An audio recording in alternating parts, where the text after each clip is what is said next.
Apsara classic. இது வாழ்வின் வசந்தம். இந்து மதத்தில் வாஸ்து சாஸ்திரத்திற்கென்று தனி சிறப்பு முக்கியத்துவம் உண்டு. அதன்படி தூங்கும்போது செய்யக்கூடாத தவறுகள் என்னென்ன என்பதை பற்றி இந்த பதிவில் தெரிந்து கொள்ளலாம்.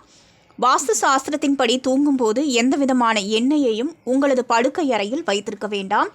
ஒருவேளை அப்படி நீங்கள் வைத்தால் அதனால் உங்களது வாழ்க்கையில் எந்த முன்னேற்றமும் கிடைக்காது. எந்த வகையான மருந்துகளையும் உங்களது படுக்கைக்கு அருகில் ஒருபோதும் வைத்து தூங்க வேண்டாம். இப்படி செய்வதன் மூலம் வீட்டில் யாராவது ஒருவர் எப்போதுமே நோய்வாய்ப்பட்டு கொண்டிருப்பார்கள். வாஸ்து சாஸ்திரத்தின்படி நீங்கள் தூங்கும் படுக்கைக்கு அருகில் பணப்பையை ஒருபோதும் வைத்திருக்க வேண்டாம். இப்படி நீங்கள் வைத்தால் வீட்டில் வறுமை ஏற்படும். நம்மில் பெரும்பாலானவருக்கு இரவில் தண்ணீர் குடிக்கும் பழக்கம் இருக்கும். இதனால் படுக்கைக்கு அருகில் எப்போதும் தண்ணீர் பாட்டில் வைத்திருப்போம். ஆனால் இப்படி செய்வது வாஸ்து சாஸ்திரத்தில் தடை செய்யப்பட்டுள்ளது. படுக்கைக்கு அருகில் தண்ணீர் வைத்து தூங்கினால் எதிர்மறை சக்திகள் அந்த நபரின் மீது வாழ்நாள் முழுவதும் இருந்து கொண்டே இருக்கும்.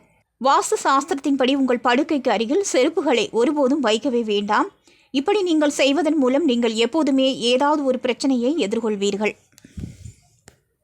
அப்சரா கிளாசிக் சேனலை லைக் செய்து உங்கள் நண்பர்களுக்கும் ஷேர் செய்வதுடன் சப்ஸ்கிரைப் செய்து ஆதரவு தாருங்கள்.